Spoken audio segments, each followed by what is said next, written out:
நான் உள்துறை அமைச்சரை சந்திக்கிறேன் என்று எல்லா ஊடக நண்பர்களுக்கும் தெரிவித்துட்டேன், பத்திரிகையிலும் தெரிவித்துட்டேன். அதையும் நீங்கள் வெளிப்படுத்தினீங்க. 16ஆம் தேதி இரவு மாண்புமிகு உள்துறை அமைச்சர் அன்சா அவர்களை சந்திப்பதாக நான் சொன்ன செய்தி எல்லாம் வெளியிடப்பட்டது. அதன் அடிப்படையிலே இரவு அவரை நான் சந்திக்க சென்றேன். என்னோடு கட்சியுடைய மூத்த தலைமை கழக நிர்வாகிகள், எங்களுடைய மாநில உறுப்பினர்கள் எல்லாம் சென்று அவர்களை சந்தித்து விட்டு வந்தேன். காலம் நேரம் அதிகமான காரணத்தினால அப்பொழுது எங்கோடு இருந்தவர்கள் எல்லாம் 10 மணிக்கு நீங்கள் செல்லுங்கள், நான் பேசிவிட்டு வருகிறேன் என்று சொன்ன பிறகு அவர்களெல்லாம் சென்றார்கள். நான் காலையில் மரியாதைக்குரிய மாண்புமிகு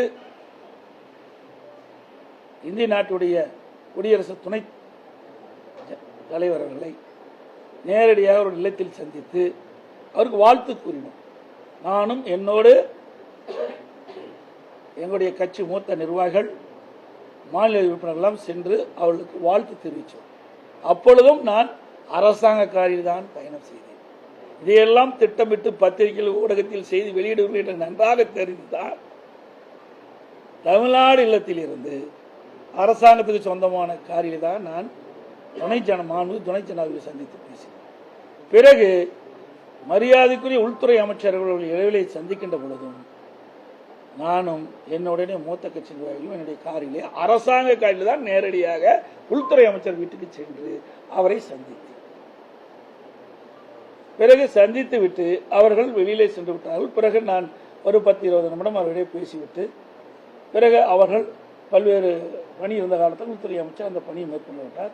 நான் வீட்டிலிருந்து வெளியில் ஒரு காரில் என் முகத்தை துடைக்கிறேன். அப்பொழுது அதை எடுத்து அரசியல் பண்ணுகிறேன். வெக்கமாகவும் வேதனையாகவும் இருக்கு.